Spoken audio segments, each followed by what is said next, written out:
You're saying that the environment shapes the story? They respond to it, do you see? But we have a tradition that comes from the first millennium BC, somewhere else, and we're handling that. It has not turned over and assimilated the qualities of our culture and the new things that are possible and the new vision of the universe. It must be kept alive.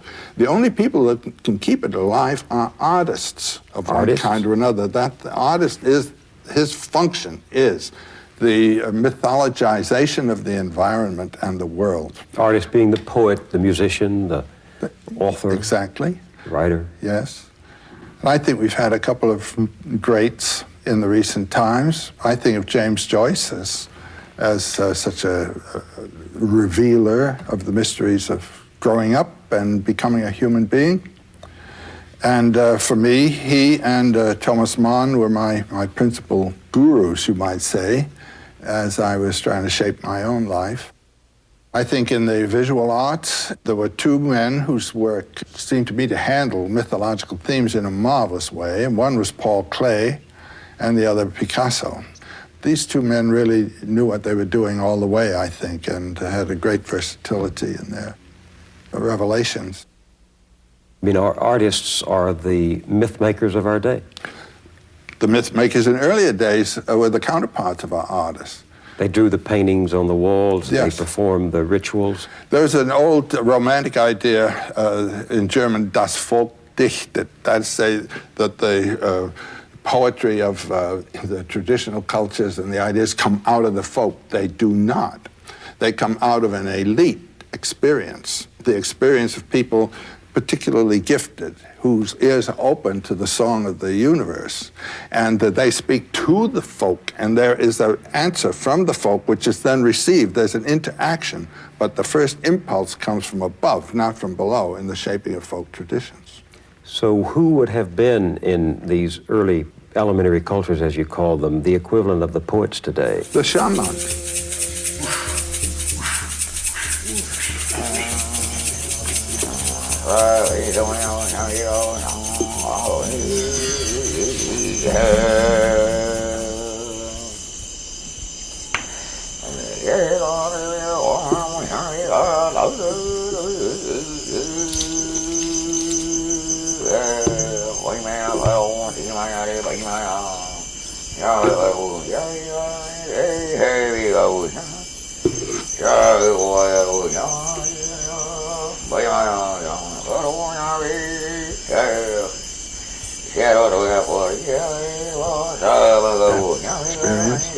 People who have very deep dreams. Dream is a great source of the spirit.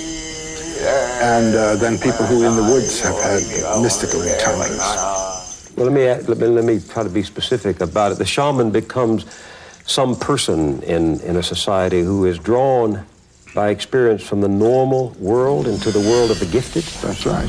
Most of us think of shaman as a magician, but they play a much more important role than simply being a Oh, no, they play trickster. the role that the priesthood plays in our society. These are the first priests? Well, there's a major difference, as I see it, between a shaman and a priest. A priest is a functionary of a social sort.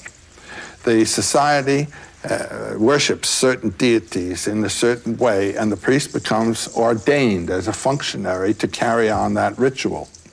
And the deity to whom he is devoted is a deity that was there before he came along. The shaman's powers are symbolized in familiars, deities of his own personal experience. And his authority comes out of a psychological experience, not a social ordination. Do you understand what I mean? And the one who had this psychological experience, this traumatic experience, this ecstasy, would become the interpreter for others of things not seen? He would become the interpreters of a heritage of mythological life, you might say, yes.